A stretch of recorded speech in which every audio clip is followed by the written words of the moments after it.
What's up, everybody? My name is Jeff, aka SonOfMar, PlayStation Network, and welcome back to XOXO to PlayStation. Like the first video was kind of just like an introduction into the channel, kind of just talking about very broad topics about just kind of. It's a very broad video, but really it was just me kind of getting back into the groove of things and kind of just giving you guys an idea of what I want to do for this channel in this specific niche.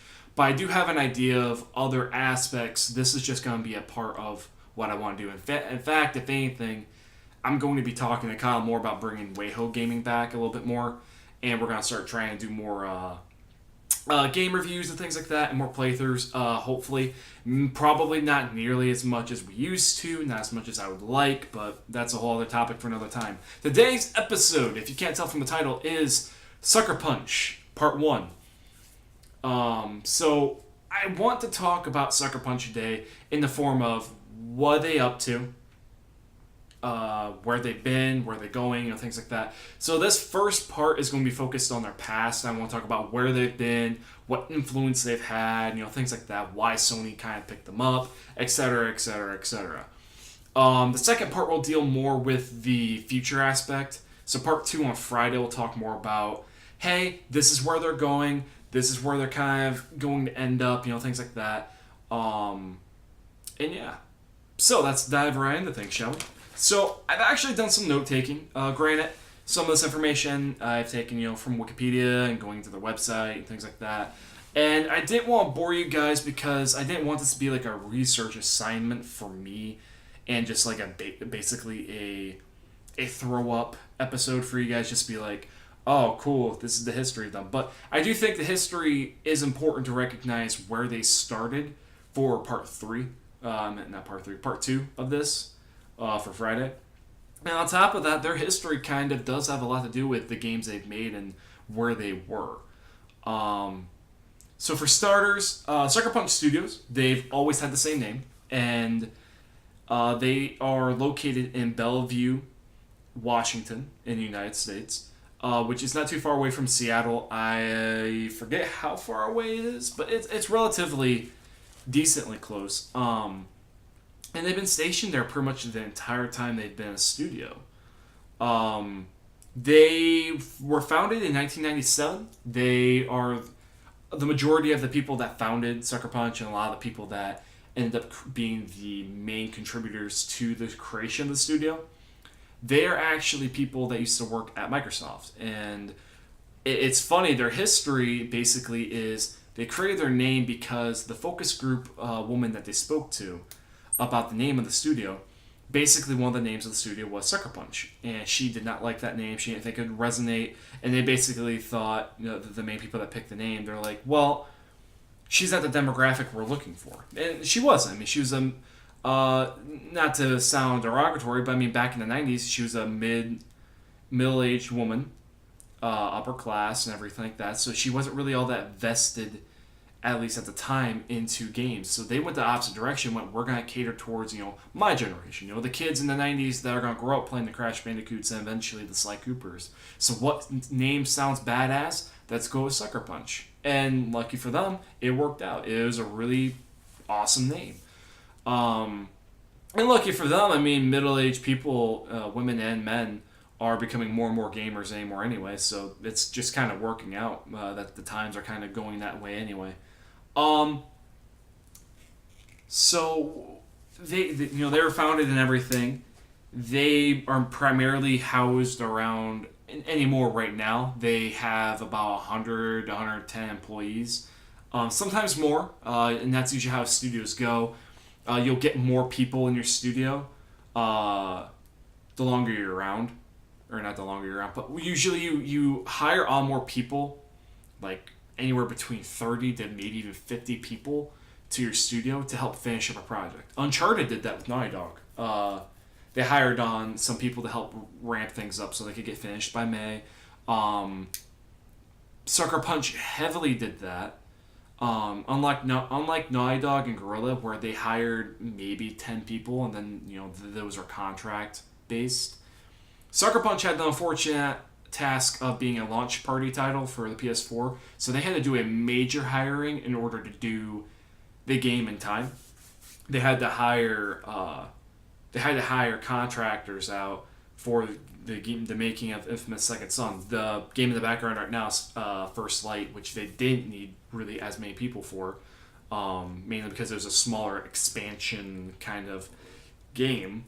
Kind of like, best way I could describe it will probably be the Uncharted DLC that's coming out soon, the Lost Legacy, or the Left Behind. So it's a chunk of game that is tied to the previous game, but you don't necessarily have to play it, the original game, to play this. Especially First Light. First Light is a prequel to Second Son in a way, and you play as Fetch. But that's getting off topic. Main point is they got some criticism or like an article about them about they had to do layoffs. That wasn't internal people. That was purely people they contracted out and it just got misconstrued. They didn't really lose anyone internally. They lost the people they contracted because they're no longer needed.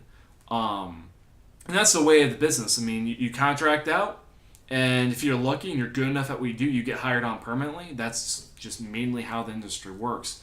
The industry works on a lot of contract-based hirings. I mean, hell, that's what Naughty Dog's doing now. They're ramping up and trying to do a big hiring pool right now for, I believe, The Last of Us 2, and to help finish up The Lost Legacy.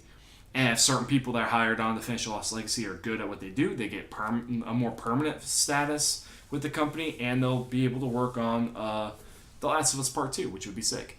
With Sucker Punch, they've been quietly hiring for a while, and they've been quiet since 2014. But their history goes back a lot further with beyond the Infamous franchise, and again, that's what this episode's about. It's they've predominantly worked with PlayStation almost their entire career. Their first game was not a PlayStation game, but everything else has been since. Their first game ever made is a game for the N64 called Robot on Wheels, and I think if I remember right, it was released in '98.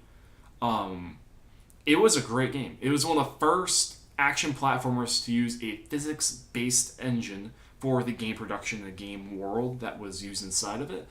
And to this day, it's still a pretty damn great game. It is. I remember playing it a lot as a kid, and it's a lot of fun. And I recommend you guys look it up sometime.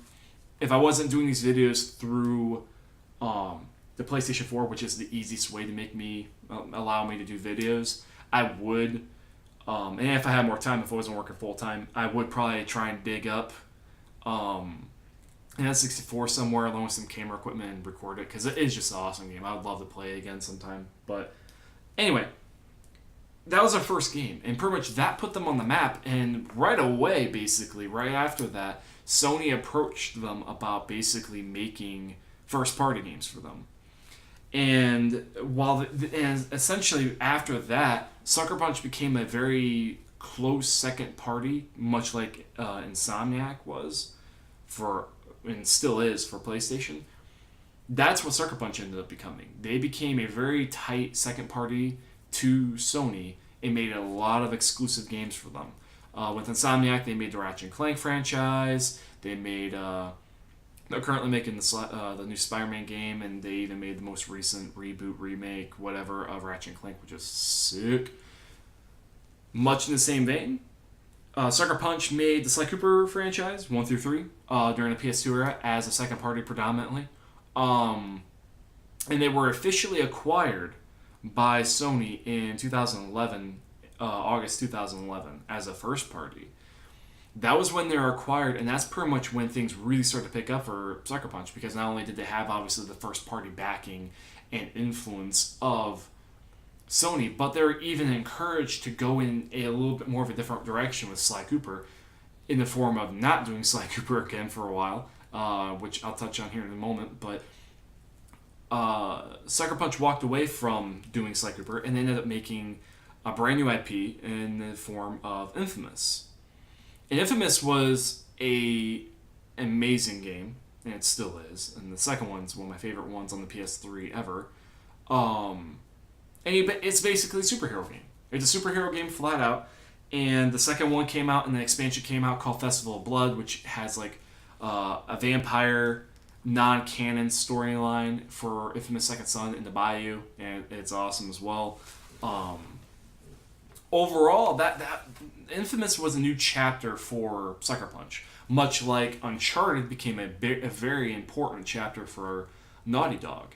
So Sucker Punch was able to kind of elevate itself to a new platform and was able to prove itself in terms of making a little bit more serious stories, refining their gameplay aspects, their graphic engine, everything like that. So they were really proving themselves. And then they proved themselves even further by basically being given the mantle of, you're going to be one of the first major releases for the PS4.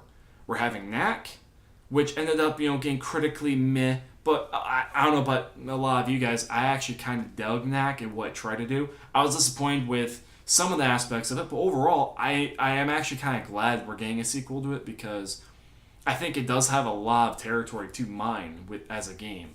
So I'm hoping that it turns out good. And Killzone Shadowfall came out, and that basically was just a tech demo for what Guerrilla was really up to, Horizon. And Shadowfall was a solid. I actually really enjoyed it. It was a solid first-person shooter with actually a very fun multiplayer. And it got a little bit of flack, but really overall, it was one of my favorite Killzone games besides Killzone Mercenary, because I did like Killzone 2 quite a bit and Killzone 3 a lot. Killzone Mercenary was amazing on the Vita. Blah blah blah blah blah. So Second Son, though, was pretty much the marquee title for the PS4 at the time. And it's basically the bargaining chip for the PS4. Be like, this is coming out, and this is going to be amazing. And basically, like in the background, you play as Delsin, who is a power sponge. Unlike the previous games where you get electrical powers and you get like little new powers on top of it, but it's still framed around electricity. In this one, you ended up getting multiple different types of firepower to work with and powers to work with, such as smoke, which kind of works like fire, basically, duh. You get concrete at the very end of the game, spoiler alert. You get Neon, which is Fetch's ability, but you're able to use it because you copy from her. You get power called Video. There are 4 powers in the game. The rumor was that because of how things went, Sucker Punch had to get rushed to make this game hit the launch date. And Sucker Punch was actually initially having on deck 6 fully developed powers. Concrete wasn't fully developed. They meant to actually fully develop that power into something a little bit more substantial than it is, such as having its own Karma Bomb ability, having a lot more of a tree branch for upgrading, things like that. It was meant to be more deep. There was also meant to be, rumored to be a few different powers that were supposed to be the 5th and 6th, such as glass, wire, something water-based, I think, not water vapor, but something along those lines. Water maybe just from puddles, things like that.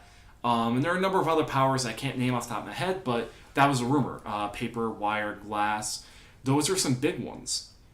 And the paper one was even teased in the Paper Trail mission, and I remember a lot of people were mad that actually didn't end up being a power, but they were rushed. And because of that, the game did suffer a little bit.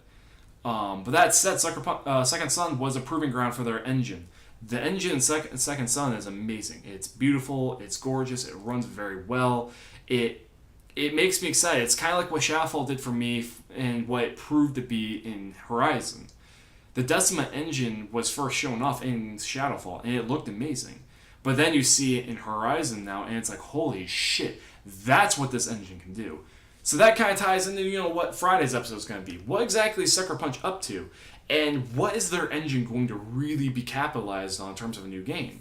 Is it going to be another third-person shooter or third-person action game? Is it going to be something brand new, much like what Guerrilla Games did with Horizon from Killzone? What's it going to be? And as far as we know, it's a new IP, but we'll dig more into that in the next episode. The final thing I want to talk about is this. After handing the reins of Sly Cooper away, they haven't touched it since, but another studio called Sanzaru worked on Sly Cooper 4 in the collection for the PS3, and it's rumored they may be making a new one.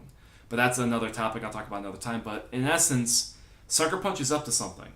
And here's kind of the history of what they've been doing and what they've done in the past. I hope you guys enjoyed it. I'm most excited about talking about their future, though, if you can't tell. And that one's going to be a little bit longer of an episode. So thank you guys for being here. Catch you guys next episode, and thanks for watching. Have a good one.